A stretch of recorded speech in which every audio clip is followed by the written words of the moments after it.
নমস্কার বন্ধুরা, আপনাদের সকলকে স্বাগত জানাই আমার চ্যানেল নবান্নের সমাহারে। আজ আবারও আপনাদের জন্য নিয়ে হাজির হলাম আরেকটা নতুন রেসিপির ভিডিও। আজকে বানাতে চলেছি শীতের আমেজে একটা দারুণ নতুন রেসিপির ভিডিও। পিঠে রেসিপি বানাবো নোয়াখালীর বিখ্যাত পান্তুয়া পিঠে, যেটা বানানো খুবই সহজ আর খেতে হয় অসাধারণ। বাড়ির সামান্য উপকরণ দিয়ে কিন্তু আপনারা এরকম দারুণ একটা বিখ্যাত পিঠে তৈরি করে নিতে পারেন। চলুন তাহলে দেখে নেওয়া যাক কীভাবে বানাচ্ছি। রেসিপিটা বানানোর জন্য প্রথমে এখানে একটা বড় পাত্র নিয়ে নিয়েছি, তার মধ্যে নিয়ে নিচ্ছি মেজারিং কাপের 1 কাপের থেকে অল্প একটু কম ময়দা। এবার এর মধ্যে দিয়ে দিচ্ছি টোটাল 4 চামচ চালের গুঁড়ো।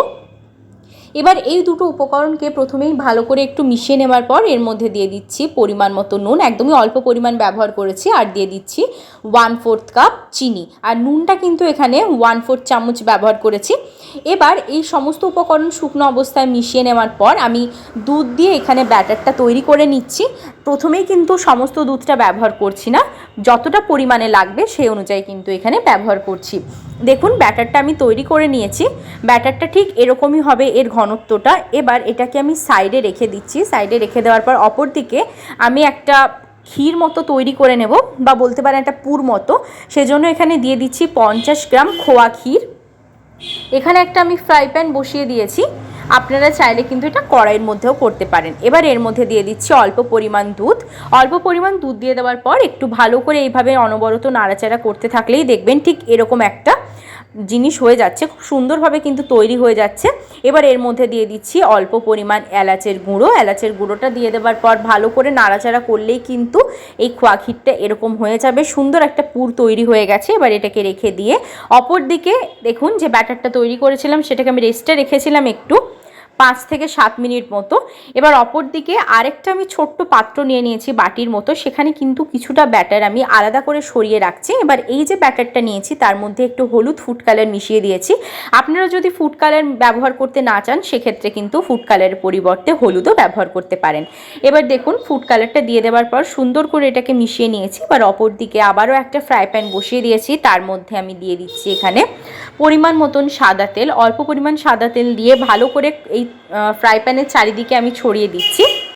দেখুন এদিকে কিন্তু ভালো করে আমি ফ্রাই প্যানের চারিদিকে তেলটা ছড়িয়ে নিচ্ছি। তেলটা ছড়িয়ে নেওয়ার পর এবার যে সাদা ব্যাটারটা তৈরি করে রেখেছিলাম, যেটা একদম প্লেন ব্যাটার, সেটার থেকে অল্প নিয়ে আমি এখানে ভালো করে 1 হাতা মতো দিয়ে এখানে ছড়িয়ে দিচ্ছি চারিদিকে। এবার একটু এটাকে শক্ত হতে দেব, আবার অতিরিক্ত শক্ত করে নেব না, ওপরটা একদম হালকা হালকা একটু হবে।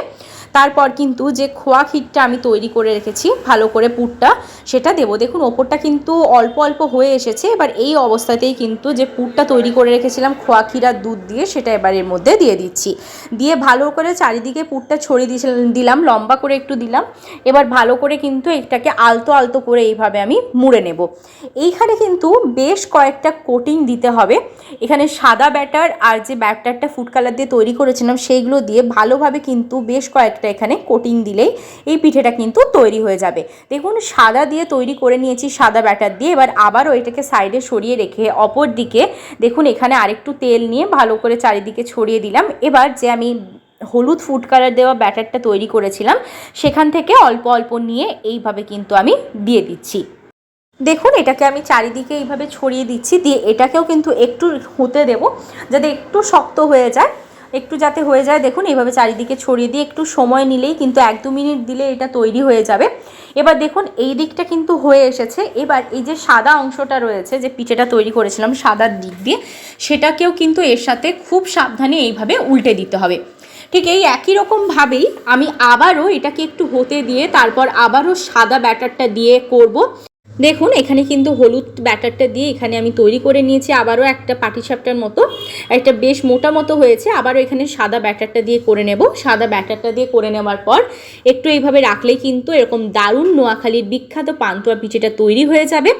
আপনারা কিন্তু বলার থেকে দেখলেই ভালোভাবে বুঝতে পারবেন যে কতটা সুন্দরভাবে এই জিনিসটা তৈরি হচ্ছে। আর বেশ নতুনত্ব একটা ব্যাপার রয়েছে, আর খেতেও কিন্তু দুর্দান্ত। দেখুন সাদা ব্যাটারটা আবারও সাইডে আমি দিয়ে দিলাম, দিয়ে এটাকে একটু আমি শুকনো হতে দিচ্ছি। একটু শুকনো শুকনো মতো হয়ে গেছে। এবার আবারও এই হলুদ অংশটা দিয়ে আমি সাদা ব্যাটারটাকে কোট করে নিচ্ছি। দেখুন এইভাবে উল্টে দিলেই এটা কিন্তু একদম তৈরি হয়ে যাবে। দিয়ে অল্প একটু তেল দিয়ে এটাকে একটু এপিট ওপিট করে উল্টে নিলেই দারুণ স্বাদের এই রেসিপিটা কিন্তু তৈরি হয়ে যাবে। দেখুন কত সুন্দরভাবে কিন্তু এটা তৈরি হয়ে গেল। এই রেসিপিটা যদি আপনাদের একটু ভালো লেগে থাকে তাহলে কিন্তু অবশ্যই আমাকে লাইক, শেয়ার, কমেন্ট আর সাবস্ক্রাইব করতে ভুলবেন না। সাবস্ক্রাইব করার পর পাশে থাকা বেল বাটনের অল অবশ্যই প্রেস করে দেবেন, যাতে আমার চ্যানেলে যে কোনো নতুন রেসিপি আসলে তার নোটিফিকেশান আপনারা সবার আগে পেয়ে যান। দেখুন ঠান্ডা করে নিয়ে একটা প্লেটের মধ্যে সার্ভ করে দিয়ে চলে এসেছি। এবার ভালোভাবে এটাকে কিন্তু ছুরির সাহায্যে আমি সমপরিমাণে কেটে নিচ্ছি। দেখতে কতটা সুন্দর লাগছে দেখুন, প্রত্যেকটা লেয়ার কিন্তু খুব ভালোভাবে বোঝা যাচ্ছে, দেখতেও সুন্দর হয়েছে। আর বাড়িতে বানালে আপনারা বুঝতে পারবেন যে খেতে কতটা সুস্বাদু। রেসিপিটা যদি ভালো লাগে অবশ্যই নিজের আত্মীয় স্বজন, বন্ধু বান্ধবের মধ্যে শেয়ার করতে ভুলবেন না। ভালো থাকবেন, সুস্থ থাকবেন, আবার দেখা হবে নতুন রেসিপির সাথে।